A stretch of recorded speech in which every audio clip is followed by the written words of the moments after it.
Nas aulas de português na escola, nós aprendemos que as palavras em português se classificam em classes de palavras, não é? Elas incluem substantivos, verbos, adjetivos, pronomes, preposições, conjunções, advérbios, artigos. Mas a gente vai focar aqui apenas em substantivos, verbos e adjetivos, pois elas têm um número de termos que, em teoria, não para de crescer. Substantivos incluem palavras que se referem a coisas como água, calor, China, homem. Verbos são palavras que se referem a eventos, acontecimentos. Dormir, morder, dar, estar. E adjetivos são palavras que descrevem um substantivo, como frio, aéreo, francês, vivo. Bom, e se eu te dissesse que não precisamos de adjetivos para falar uma língua e que, na verdade, existem línguas que não usam adjetivos? E podemos até falar português sem usar adjetivos. Você pode não ter percebido, mas fora os exemplos de adjetivos que mencionei, eu não usei adjetivo nenhum no vídeo até agora. Mas como podemos falar sem usar adjetivos? Como uma língua faz isso? Ora, é só usar substantivos e ou verbos no lugar. Duas línguas que fazem isso são o japonês e o coreano, e como são duas línguas sem adjetivos com que tenho certa familiaridade, vou usar essas duas nos exemplos que darei. Provavelmente os adjetivos dos quais podemos nos livrar com mais facilidade são os adjetivos relativos. Para começar, vamos nos livrar da palavra relativo mesmo, já que é um desses adjetivos. A gente pode muito bem dizer adjetivos de relação. Como o nome já esclarece, adjetivos de relação indicam a relação de um substantivo com outra coisa. Em português, adjetivos desse tipo costumam terminar em sufixos como ao, renal, natural, ar, solar, ocular, ico, aquático, metálico, ano, romano, urbano, hino, canino, uterino, ense, canadense, paraense, japonês, inglês e muitos outros. Agora, como eles indicam uma relação, podem muito bem ser trocados por uma construção usando de mais o substantivo a qual se referem. Renal e natural viram do rim e da natureza. Cálculo do rim. Recursos da natureza. Solar e ocular viram do sol e do olho. Sistema do sol. Secreção do olho. Aquático e metálico podem virar da água e de metal. Animal da água. Aspecto de metal. Romano e urbano viram de Roma e da cidade. Império de Roma. Zona da cidade. Canino e uterino viram de cão e do útero. Raça de cão. Tubas do útero. Canadense e paraense viram do Canadá e do Pará. Dólar do Canadá. Sotaque do Pará. E japonês e inglês se tornam do Japão e da Inglaterra. Comida do Japão. Chá da Inglaterra. É exatamente isso que o japonês e o coreano fazem. Para dizer animal aquático, por exemplo, a gente pode dizer em japonês Mizu no dobutsu, animal da água, e em coreano Murul dongmul, animal da água. Apesar de que em coreano é mais comum a gente deixar de fora a partícula que significa de e falar simplesmente mul dongmul, que seria uma construção como no inglês water animal, por exemplo, onde usamos um substantivo no lugar de um adjetivo de relação. Um pouco mais difícil pode parecer, a princípio, se livrar de adjetivos de qualidade, digamos assim. Esses incluem a maior parte dos adjetivos primitivos, que não derivam de um substantivo, como grande, bonito, velho, azul, sujo, seco, duro e tantos outros. Nesses casos, uma forma de se livrar do adjetivo é se tivermos um substantivo para a qualidade que ele representa. Grande, por exemplo, poderia ser substituído por uma expressão do tipo com tamanho. Preciso de uma caixa grande poderia ser dito como preciso de uma caixa com tamanho. Bonito poderia virar com beleza. Em vez de aquela mulher é bonita, eu poderia dizer aquela mulher tem beleza. Muitas línguas de fato fazem isso. Nas línguas bantas, até onde eu saiba, construções desse tipo são comuns. Mas no japonês e coreano é mais comum que se use verbos no lugar disso. É como se no lugar de velho usássemos um verbo que signifique ser velho, tipo velhar, digamos. Ou um verbo que signifique tornar-se velho, como envelhecer. Então, uma frase como este livro é velho poderia ser este livro velha, do verbo velhar conjugado no presente.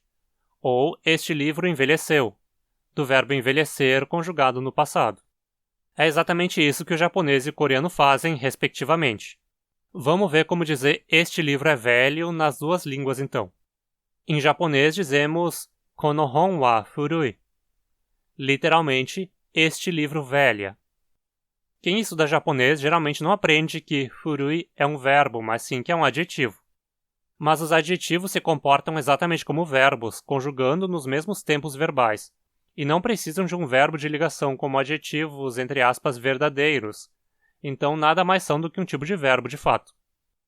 Por exemplo, para dizer este livro era velho, eu digo kono hon wa furukatta. Literalmente, este livro velhava. Em japonês, portanto, a função de adjetivo é desempenhada por um tipo de verbo que poderíamos chamar de verbos descritivos, verbos qualificadores ou coisa do tipo. Esses verbos tendem a ter o sentido de ser de certa forma. Furui significa ser velho, velhar. Em coreano as coisas são um pouco diferentes, pois para dizer este livro é velho, eu digo 이 책은 낡았다. Literalmente, este livro envelheceu. O verbo está conjugado no passado, pois em coreano muitos verbos desse tipo têm o sentido de tornar-se de certa forma. No caso do exemplo aqui, envelhecer. Se conjugado no presente, 이 책은 낡다, o significado seria este livro envelhece. Mas isso não é sempre o caso. Se a característica descrita pelo verbo é mais imutável, é mais comum que o verbo funcione mais como no japonês. Por exemplo, este livro é pequeno seria conjugado no presente tanto em japonês quanto em coreano. Kono hon wa chisai, literalmente este livro pequena, do verbo pequenar, digamos. 이 책은 작다, também literalmente este livro pequena. Todas as línguas possuem formas de descrever as características das coisas, claro, mas isso nem sempre é feito por uma classe de palavras específica, como vimos. É perfeitamente possível descrever qualquer coisa usando só substantivos e verbos. Mas agora pensemos um pouco. Os adjetivos em português realmente são uma classe própria? Vamos seguir com essa frase de exemplo. Este livro é pequeno. Se eu passar para o plural, temos estes livros são pequenos. Se eu trocar livro por caixa, por exemplo, eu tenho esta caixa é pequena. O adjetivo sempre concorda em gênero e número com o substantivo que ele modifica. Mas não é só isso. A forma como os adjetivos declinam em gênero e número é idêntica à forma como os substantivos fazem isso. E mais do que isso, a gente pode muito bem usar um adjetivo sozinho como se fosse um substantivo numa frase. Por exemplo, o pequeno quebrou. Ou mesmo descrever um adjetivo com outro dessa forma. O pequeno é velho. Ou a gente pode até descrever um adjetivo usando um substantivo. O pequeno é papel. Ou descrever um substantivo usando outro substantivo. O livro é papel. De fato, os primeiros linguistas a classificarem as palavras em línguas antigas não diferenciavam substantivos de adjetivos. E isso se tratando de línguas indo-europeias, claro, onde o português está incluso. O gramático Yaska, que viveu lá por 600 antes da Era Comum na Índia, classificou tanto os substantivos quanto os adjetivos numa mesma classe em sânscrito que ele chamou de nama, literalmente nome. Lá por 370 antes da Era Comum, Platão também criou a categoria ônoma, nome, para incluir tanto os substantivos quanto adjetivos em grego. Já lá pelo ano 500 da Era Comum, o gramático Prisciano também usou o termo nomen, nome, para se referir em latim tanto a substantivos quanto a adjetivos e numerais. Considerando que os adjetivos se comportam da mesma maneira que os substantivos nas línguas indo-europeias, é muito provável que eles tenham de fato uma origem comum. Todas as palavras que consideramos adjetivos atualmente, como grande, belo, vermelho, podem um dia ter sido substantivos mesmo, palavras que se referiam a uma coisa e que, por uma característica marcante delas, passaram a ser usadas para caracterizar outras coisas. É mais ou menos como a gente ainda continua fazendo toda hora. É comum fazermos isso para descrever a cor de um objeto por comparação com outro objeto que tem aquela cor como característica, né? Laranja é um bom exemplo. Quando dizemos a bola é laranja, não estamos querendo dizer que a bola em questão é uma laranja, que a bola é uma fruta. Estamos querendo dizer que a bola possui uma característica bem marcante de laranjas, que é sua cor.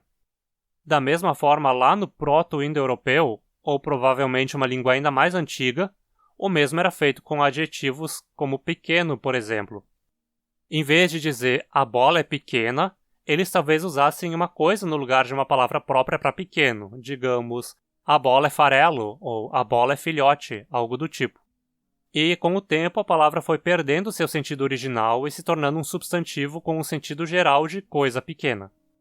Mas isso é só uma ideia para a gente pensar em relação a línguas como o português que possuem, de fato, algo que possa ser chamado de adjetivo. Independente de eles serem ou não uma classe de palavras separadas de substantivos, o fato é que muitas línguas realmente não possuem nada que se comporte como os nossos adjetivos e se viram muito bem dizendo que a bola está pequenando ou que a bola tem pequenez. Não esqueça de deixar seu joinha. E se você quer ver mais vídeos sobre diversos tópicos de línguas e linguística, se inscreva e ative as notificações para ficar sabendo quando sair conteúdo novo. Você pode apoiar esse canal para que eu consiga seguir trazendo conteúdo através de doações via Pix ou PayPal. Qualquer realzinho já é de grande ajuda. E me segue também no Instagram. Obrigado por ter ficado até aqui. Até mais!